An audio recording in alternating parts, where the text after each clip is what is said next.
Good morning, students. Once again, welcome back to Rasa class. Students, today I am going to start a new lesson from poetry, Dust of Snow. So please open your textbook. Before come to the point, I would like to tell you central idea of the poem. इस कविता को की शुरुआत करने से पहले students मैं आप लोगों को यह बता देना चाहता हूँ कि इस कविता का सेंट्रल आइडिया क्या है। The poem dust of snow has been composed by Robert Frost. यह कविता रॉबर्ट फ्रॉस्ट के द्वारा कंपोज की गई है।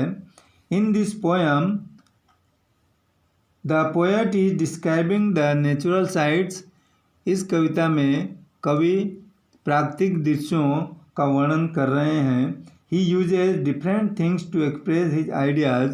वे अपने विचारों को प्रकट करने के लिए अलग अलग वस्तुओं का प्रयोग करते हैं। He uses crow and hemlock trees. Both these things are the symbols of sorrow। तो वे इस कविता में कौवे और हेमलॉक ट्री यानी यह एक प्रकार का पॉइजनस ट्री है, इन दोनों वस्तुओं का प्रयोग करते हैं जो कि वह दुख का सिंबल है। In the first stanza the poet says that he was once sitting under a hemlock tree।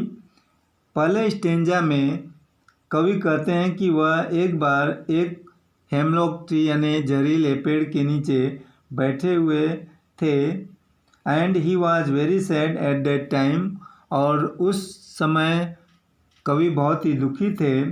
Then suddenly a crow shakes the hemlock tree and thus the snow falls on the poet. तभी अचानक एक कौवा उस जहरीले पेड़ को हिलाता है और इस तरह से बर्फ के जो कण है वह कवि के ऊपर सिर के ऊपर गिरते हैं। In the second stanza the poet says that by this incident the poet's mood changed. दूसरे स्टेंजा में कवि कहते हैं कि इस घटना के बाद या इस घटना के द्वारा कवि का जो दुखी मूड था वह बदल जाता है। And thus some part of his day is being saved from being spoil.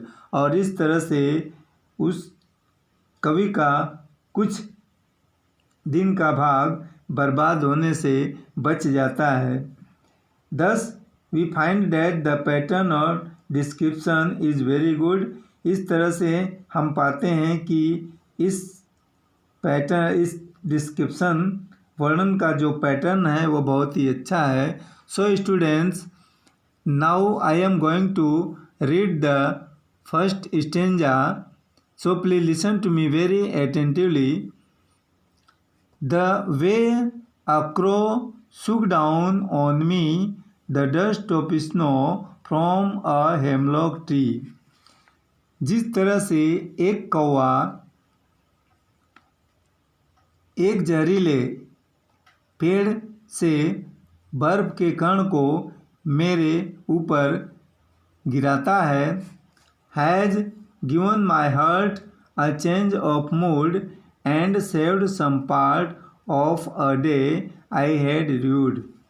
और जिसके कारण मेरा जो दुखी मूड था वह बदल जाता है, जिसने मेरे दुखी मूड को बदल दिया और मेरे दिन के कुछ भाग को बचा दिया, जिसके लिए मैं पछतावा कर चुका था। So students, this poetry has been finished here. Now we will meet with the word meaning and question answer of this lesson tomorrow. Thank you.